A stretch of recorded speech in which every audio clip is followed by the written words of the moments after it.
Hi, it is Elijah Baker here with a video on how to solve equilibrium problems, specifically working with solving for Kc or Kp and stuff like that, along with rice tables. So to start, we have a problem that works starting from equilibrium, which would mean that we do not need to make a rice table for this specific problem, because we only need to make rice tables when it doesn't start at equilibrium. So since it starts at equilibrium, the first step we're going to want to do after reading the problem, in which it states a mixture contains this much CO2, this much H2, this much CO, and this much H2O, wanting us to calculate the Kc. It gives us our equation. The first thing we're going to want to do is write an expression. So we would start with Kc, which is the equilibrium expression for, or equilibrium constant for concentration. So Kc is equal to products over reactants. That's a little thing we're always going to want to follow. We want to follow this little guide. So products over reactants always, and we want to write it like this. So Kc is going to equal product, CO. There's no coefficient, so that means we're not going to have any exponents. If there was like a 2 here, we'd want to put a 2 right here as an exponent on this, but since that's not there, we don't want to do that. So CO, H2O, over the reactants, which would be CO2 and H2. So for this, since it just wants us to find the equilibrium constant, what we do is we would just look at these and plug everything in. So we would have Kc equals 0.115 because CO goes with 0.115. 0.115 over, and this would be 0.210 because that goes together, and then these bottom ones, just linking them together like we have been, would be 0.235 and 0.399. So the next step is really simple. All you want to do is you just want to multiply those together. Just go 0.115 times 0.21.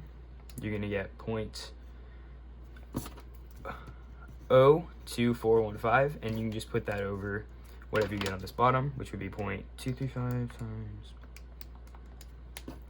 this long number right here. Then you just have to divide. And a little trick I like to do so I don't have to type out that big number all over again is you can just divide second answer. There we go. So 0.257, we can just round that off to 0.258. That is going to be our Kc value. And that would be our answer for that problem. So moving on, we have this one right here, which is going to be a little bit more complicated, but not that much more. So as you read, sulfur trioxide decomposes into a sealed container, 2SO3 gas, 2SO2 gas, plus O2 gas. Initially, the vessel is charged at 1000 Kelvin with SO3 gas at a partial pressure of 0.5 atm. So since it's partial pressure here instead of concentration, like was on this one up here, that means we're going to be working with Kp instead of Kc. Kp just means it's for pressure. So with that said, we want to look at the values, 0.5, and then at equilibrium. So it's giving us part of equilibrium, but not all of it, which will make it a lot easier on us later on. But the partial pressure of SO3 gas is 0.2 atm. It wants us to calculate the Kp. So 1000 Kelvin, we don't really need to worry about that. That isn't important. Yeah, so first what we're going to do, like what we really do for any problem, our first step is going to be to write an expression like we did up here for this one. We're going to start with Kp equals, this is our equation, so products over reactants, Kp equals SO2 squared. Like I was saying before, if you have a coefficient, you're going to want to put it up and make it an exponent. Right here, we're just going to have O2. And then on the bottom, for our reactants, we're going to have SO3 squared. So with that made, our next step is going to be to make a rice table. Because with the rice table, we will be able to determine a lot of more information. So the R in rice just stands for reaction, which, I mean, that's not really important. We have it right here. We just need to make sure we link that with that, that with that, and that with that. Go ahead and make 3 columns, and I, C, E. The I just stands for initial concentration. C stands for our change, and this is going to be our equilibrium. Pressure, not concentration. But if we were doing it for this up here, it'd be concentration instead of pressure. So this is our initial pressure, and then equilibrium pressure and change in pressure. So the first thing we're going to do is we're going to look at 2SO3, which is linked up initially with a partial pressure of 0.5 atm. So that would mean we put this at 0.5, and then since it doesn't mention anything else, you can go ahead and assume none of this has been made, which means both of those are initially going to be at 0 because it hasn't changed yet. So if there's nothing on this side of the equation, what you can automatically link is that it's going to be a forward reaction because it needs to compensate and produce things over here. So that would mean this would be plus 2x because we have the coefficient, and this one would be plus x because it has no coefficient. So the other side is going to be losing since it is a forward reaction, which means that this would be minus 2x, leaving us with something else a little bit like this. Now we're going to go to the equilibrium expression, so 0.5 minus 2x, and then these would just be 0 plus 2x and 0 plus x, but you can just make it 2x and x. All right, so our next step, this is getting a little messy, but our next step is going to be to look right here. So we know that at equilibrium, that is very key because it tells us, it's giving us this value, which will help us solve the rest of everything. So it tells us at equilibrium, the partial pressure of SO3, which is a gas, is 0.2 atm. So actually, important side note, if something wasn't a gas, like if it was a solid or a liquid, and it wasn't aqueous or a gas, we would not be including it right here. This right here is just for things that are gases or aqueous. We would just ignore it altogether if it was a liquid or a solid. But with that said, these are all gases, so what we're going to want to do is we will look at this right here, which is going to be the value for this right here, which is going to tell us that 0.5 minus 2x is equal to 0.2, which makes it so we can solve x and eventually solve all of this, which will bring us to Kp. So our first step we're going to want to do here is we're going to want to add the 2x to the other side. Well, 0.5 equals 2x plus 0.1, subtract the 0.1, 0.3 equals 2x, divide both sides by 2, x equals 0.15, right? That means right here, this can just be 0.15, this can just be it's 0.15 times 2, which is 0.3, and then this is just 0.2. So our final values are going to end up being something like this. We're close, we're not done there. There's one more step, because it's not asking for the values at equilibrium, it's asking for us to calculate the Kp, which means we just have to plug it into this expression since we've already written everything out and solve for Kp. So, SO3 is 0.2, so we can plug that in right there. We can just go Kp equals, we can just go 0.2 squared, and then up here we will have 0.3 goes with SO2, so we will have 0.3 squared, and then this one has no coefficient, so it will just be 0.15. Now we can just solve that all out. Go with 0.3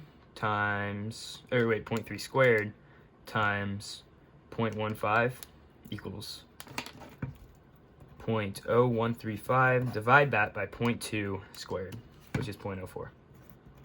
So 0.0135 divided by 0.04. We'll get an answer of 0.3375. That will be our Kp value. So Kp equals 0.3375. Moving on, we have one last problem. This one is a little bit simple. I mean, it's not simpler. It's a little bit more difficult. But if you work with me, we'll get through it. Basically, this is going to be a rice table, but nothing is given at equilibrium. So we're going to start. We'll read the problem. Carbon monoxide reacts with steam to produce carbon dioxide and hydrogen. 700 Kelvin, the equilibrium constant is 5.1.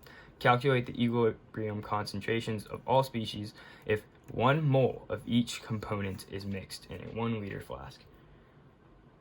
Alright, so what we're going to want to do to start the problem is we are going to want to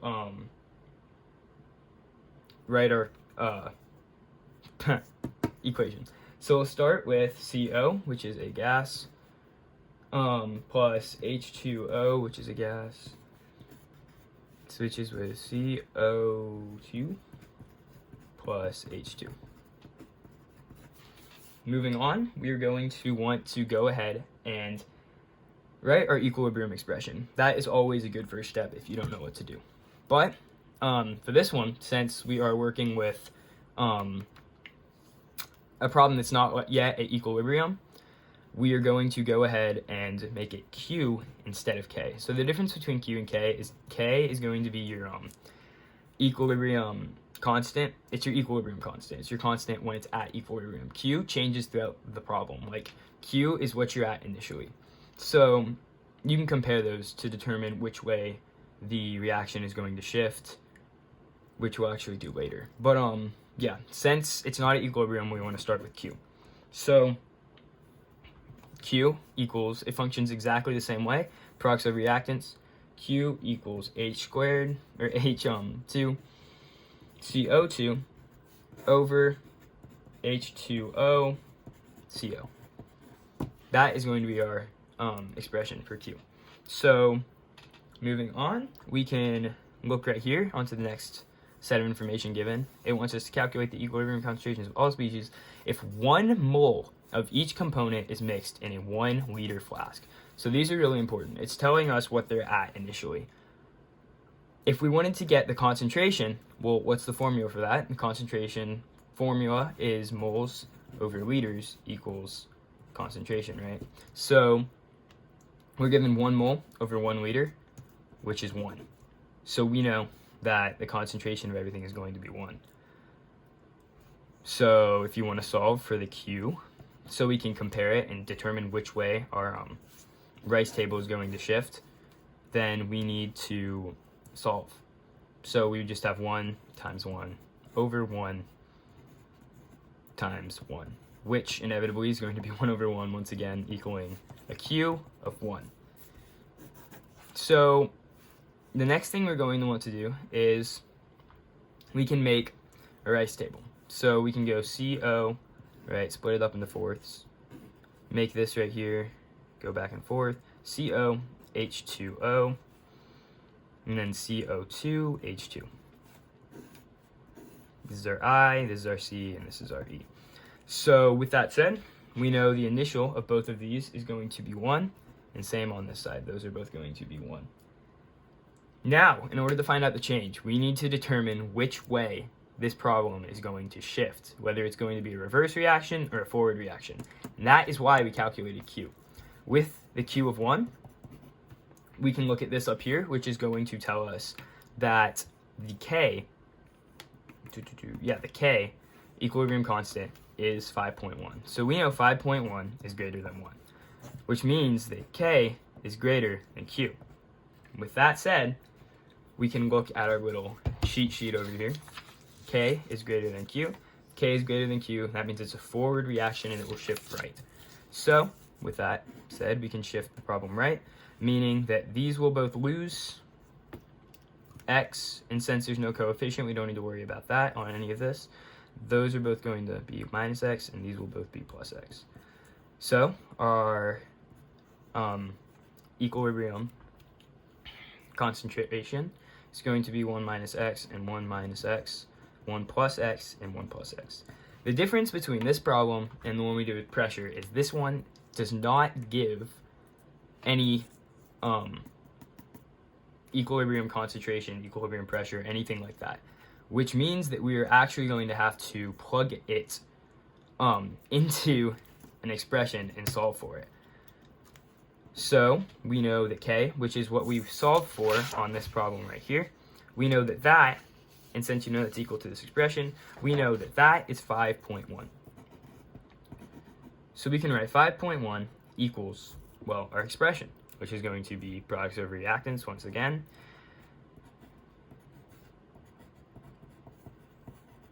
Over reactants, CO, H2O. And we actually have values associated with all of those. So we can go 5.1 equals, well, right here, CO2 is 1 plus X, H2 is 1 plus X. So we can have 1 plus X over 1, or times plus 1 plus X. And then over that, 1 minus X, 1 minus X. What is 1 plus X times 1 plus X? And 1 minus X times 1 minus X? Well, we know because of math, it will just be 1 plus X squared. And then this one right here will be 1 minus X squared. Well, now they're both squared. How do you undo a square? You take the square root. So we can take the square root of both sides. Find the square root of 5.1. 2.258 is equal to 1 plus X over 1 minus X. Now, it's simple. We have a pretty easy expression to follow. You just have to multiply times 1 minus X on both sides. You're going to get 2.258 times 1 minus X equals 1 plus X. You can multiply it out. 2.258 minus 2.258x equals 1 plus X. Add the X. 2.258 equals 1 plus 3.258x. And then you can just subtract the 1. Down to 1.258 equals 3.258x. So at this point, it's the last step. We just have to go divide by 3.258.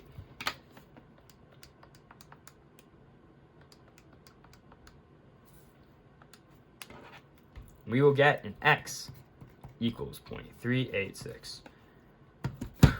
Now we have one last step, but this one will only take a couple seconds. So we know that X equals 0.386, and we know all of these equal this. So it wants us to calculate the equilibrium concentrations of all the species. Well, we know 1 minus X is going to give us that, and then 1 plus X will give us that. So 1 minus 0.386 is going to be 0.614, and this is the same problem, so 0.614. And then 1 plus 0.386, so we could put it into a calculator, but it's simple math, so 1.386. And those would be our answer from that problem. So I hope this was helpful, just showing you how to solve simple rice problems when you have a given, one given down there for the equilibrium, none given, and then just a simple one where you plug it into the equation.